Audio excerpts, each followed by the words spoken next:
ঈদ মোবারক, ঈদ মোবারক, ঈদ মোবারক। আমিও ব্যাক, পাশাপাশি Iran is back.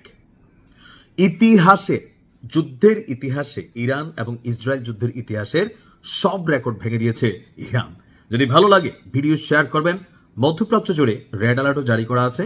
বাংলাদেশের যে সকল ভাইরা মার্কিন যুক্তরাষ্ট্রের অথবা ইসরায়েলি বিনিয়োগের যে কোনো প্রতিষ্ঠানে অথবা সামরিক বাংকারের আশেপাশে বসবাস করেন, প্রথমে ভিডিওটা শেয়ার করে আপনি একটু একে অন্যকে সহযোগিতা করবেন যে দেশে ছুটি নিয়ে চলে আসেন, কারণ ইতিহাসে এবার বড় ধরনের খেলা হতে যাচ্ছে।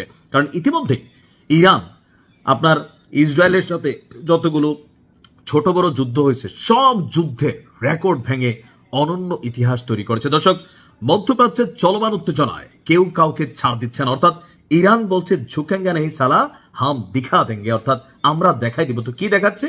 ট্রিপল অ্যাকশন চলছে।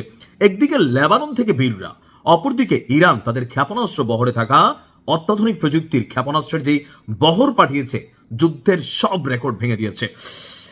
বলা হচ্ছে যে আপনার ইসরায়েলের দিকে আপনার ইতিহাসের সবচেয়ে বড় ক্ষেপণাস্ত্র অভিযান চালিয়েছে ইরান। প্রতিবেদন অনুযায়ী ইরান প্রায় 10টি অত্যাধুনিক প্রযুক্তির ব্যালিস্টিক ক্ষেপণাস্ত্র, এর পাশাপাশি মাঝারি এবং স্বল্প পাল্লার আরও প্রায় শতাধিক ক্ষেপণাস্ত্র নিক্ষেপ করেছে, যার লক্ষ্য ছিল ইসরায়েলের কেন্দ্রীয় অঞ্চল।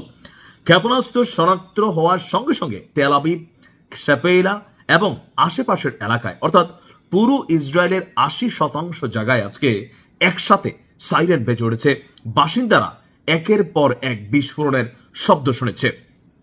ইসরায়েলি গণমাধ্যম টাইমস অফ ইসরায়েল বলছে কয়েকটি স্থানে ক্ষেপণাস্ত্র এবং তার ধ্বংসাশেষ আঘাত হেনেছে। উদ্ধারকারী দল দলে দলে ঘটনাস্থলে কাজ করছে। ক্লাস্টার ওয়ারহেড ব্যবহার করে ইরান এই নিষিদ্ধ অস্ত্র আপনার ছড়েছে ইসরায়েলে, যা আকাশে বিস্ফোরিত হয়ে ছোট ছোট আপনার বল আকারে ছড়িয়ে পড়েছে পুরো ইসরায়েল জুড়ে। অপরদিকে ইসরায়েলি সামরিক বাহিনী জানিয়েছে যে তারা তেহরানের বিভিন্ন সামরিক অবকাঠামো লক্ষ্য করে অভিযান আরও বিস্তৃত শুরু করেছে।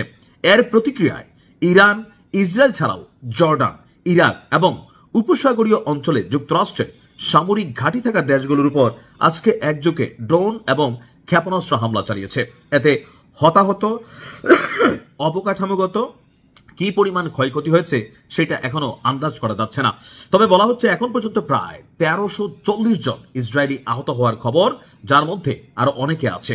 পাশাপাশি ইরান নিয়েও পরিসংখ্যান এসেছে।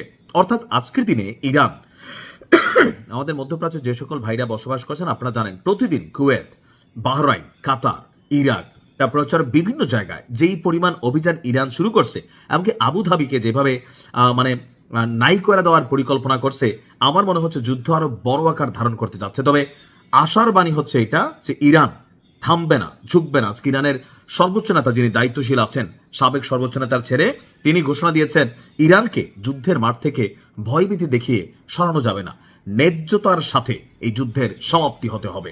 ইনশাল্লাহ ইরানকে আল্লাহ ফতেহ দান করুক। আসসালামু আলাইকুম।